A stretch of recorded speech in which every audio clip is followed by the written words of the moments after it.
waktu SMP kalian sudah belajar sedikit tentang statistika. Di SMA ini kita akan memperdalam lagi materi statistika.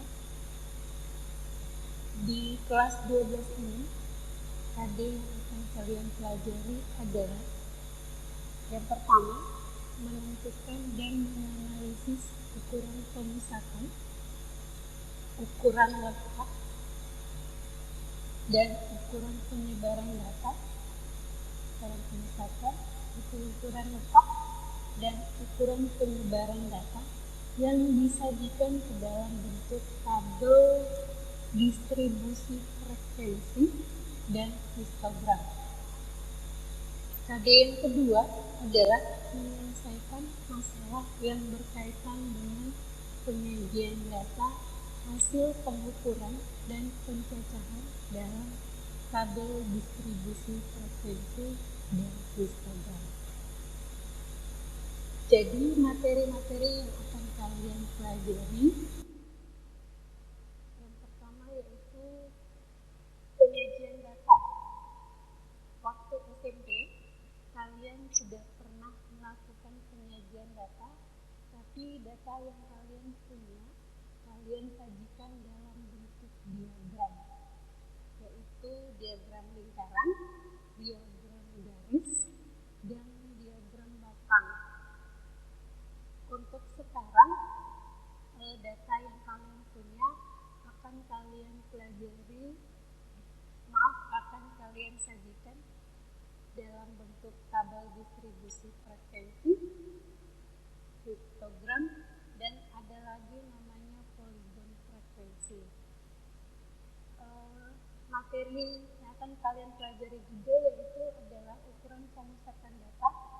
Ini sama seperti waktu SMP. Di ukuran pemusatan data ini kalian akan menghitung nilai rata-rata atau rata atau rataan, atau juga biasa disebut dengan yang lambang dari rata-rata adalah X bar. Selain rata-rata, kalian akan menghitung median yaitu nilai tengah. Terus kalian akan menghitung nilai modus atau nilai yang sering muncul. Ini sudah kalian pelajari di SMP, tapi data yang kalian hitung adalah data tunggal. Kalau sekarang yang akan kalian hitung adalah data berkelompok. Selain menyajikan data, terus menghitung ukuran pemusatan data, kalian juga akan mempelajari cara menghitung ukuran letak data. Di ukuran letak data ini, kalian akan menghitung nilai kuartil dan nilai desil. Dan terakhir, materi yang akan pelajari yaitu ukuran penyebaran data. Ukuran penyebaran data itu ada simpangan kuartil, ada simpangan rata-rata, ada ragam atau varian, dan yang terakhir ada simpangan makro. Tadi udah Ibu jelaskan sedikit kalau di SMP yang kalian pelajari itu adalah data tunggal seperti ini, data tunggalnya. Kalau di SMA ini sekarang yang akan kalian hitung adalah data berkelompok. Lihat perbedaannya. Kalau data berkelompok itu nilainya lebih bervarian. Dan bedanya nilainya lebih bervarian. Kita langsung saja ke materi yang pertama, yaitu menyajikan data. Yang akan kalian buat yang pertama adalah menyajikan data dalam bentuk tabel distribusi frekuensi. Untuk membuat tabel distribusi frekuensi, ada langkah-langkahnya. Yang pertama yaitu menentukan jangkauan. Jangkauan itu didapat dari data tertinggi dikurangi dengan data terendah atau data dikurangi dengan data yang kecil. Selanjutnya menentukan panjang kelas, banyak kelas. Yang kedua yaitu menentukan banyak kelas. Banyak kelas itu rumusnya 1 ditambah 3,3 kali log n. N itu adalah banyak data. Langkah selanjutnya yaitu menentukan panjang kelas. Panjang kelas itu didapat dari jangkauan dibagi banyak kelas. Setelah menentukan jangkauan, menentukan banyak kelas, menentukan panjang kelas, itu kalian sudah bisa membuat tabel distribusi frekuensi berkelompok. Untuk membuat tabel distribusi frekuensinya, kalian harus memilih titik awal atau bawah kelas pertama agar bisa membuat interval kelas. Setelah itu, langkah yang terakhir adalah menghitung frekuensi di setiap kelas. Contoh, misalnya saya punya data usia 40 orang karyawan PT Makmur Jaya Abadi. Sebagai berikut, data ini akan disajikan ke tabel distribusi frekuensi. Ini misalnya, di sini dari data ini kalian bisa lihat data tertingginya 47 dan data terendahnya ada 19.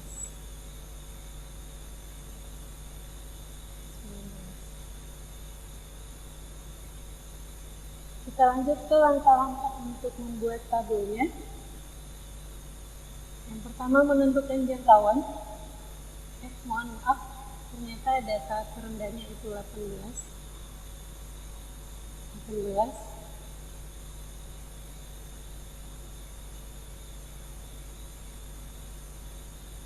Ini 18.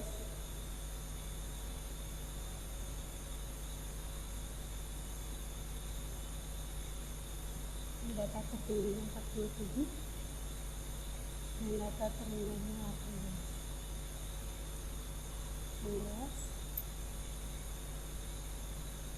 Sehingga dapatlah jangkauan itu hasilnya 29.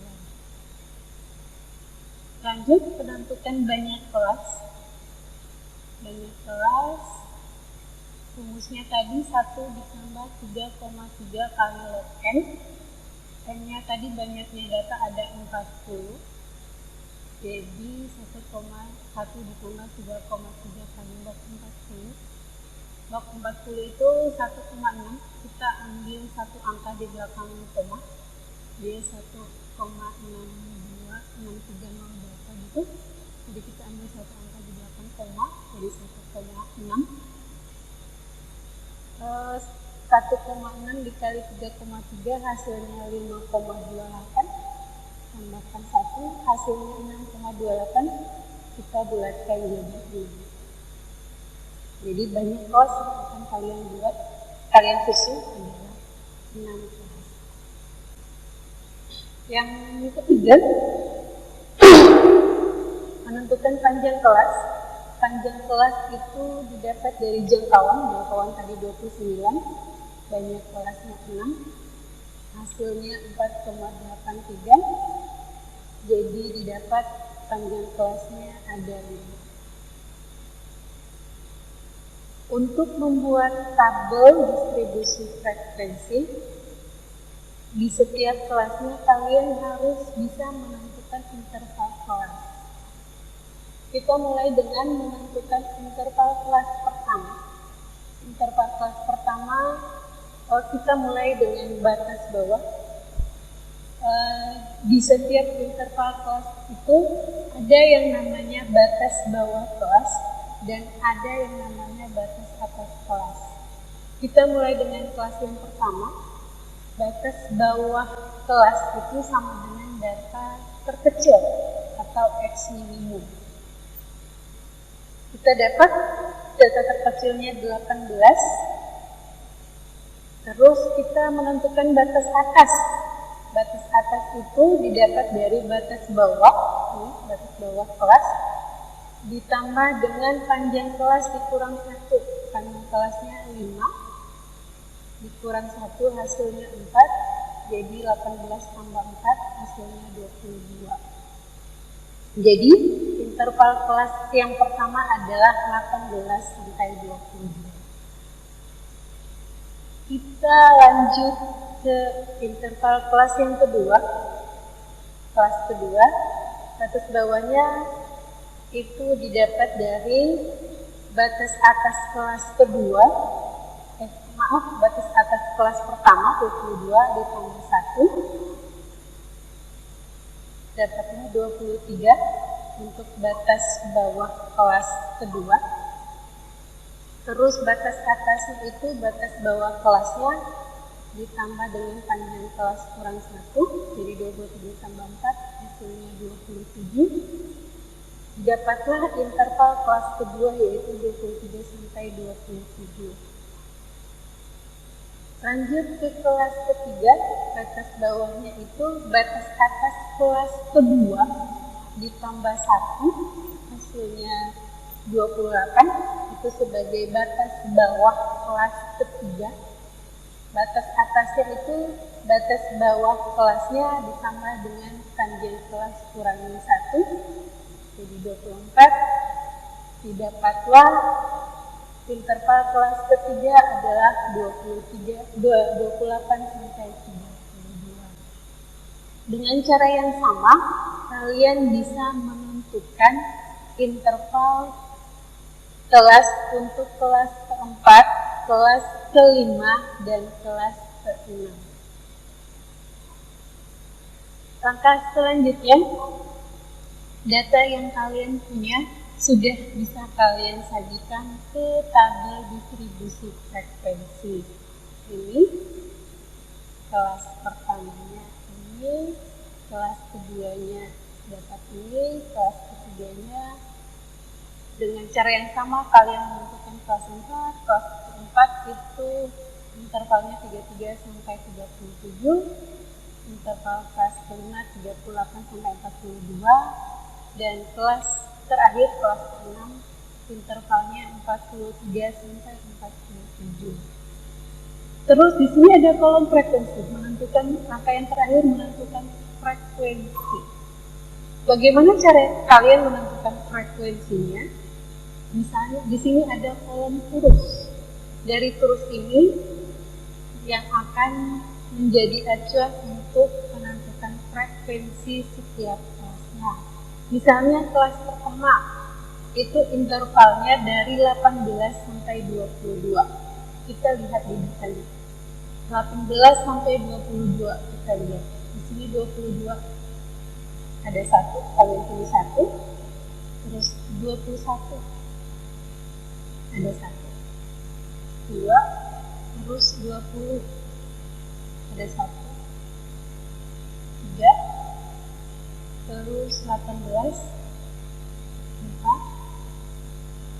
19, 5, terus 21, 6, 19, 7. Jadi frekuensinya ada 7. Kelas kedua 23 sampai 27 yang 1, 24, 2, terus ada yang di bagian sini ini 3, 3, di sini 26, 4, terus 25. Dapatlah frekuensi untuk kelas kedua 25. Begitu selanjutnya untuk menentukan frekuensi kelas ketiga, kelas keempat, kelas kelima, dan kelas keenam. Ibu perjelas lagi sedikit di tabel ini namanya tabel distribusi frekuensi. Ini tabel distribusi frekuensi. Ini di setiap kelas yang sudah Ibu bilang tadi, ada namanya batas bawah, ada namanya batas atas. Yang di samping kiri ini adalah batas bawah untuk setiap kelas, dengan batas bawah kelas pertama itu 18, kelas kedua 23, kelas ketiga 28, kelas keempat 33, kelas kelima 35, dan kelas 6 43. Untuk di sebelah kanan ini, disebut dengan batas atas setiap kelas. Dengan batas atas kelas pertama itu 22, batas atas kelas kedua 27, dan seterusnya sampai dengan batas atas kelas ke-6 yaitu 47. Begitu cara membuat tabel distribusi frekuensi. Jika ada yang kurang jelas, silakan ditanyakan ke Ibu. Terima kasih. Assalamualaikum warahmatullahi wabarakatuh.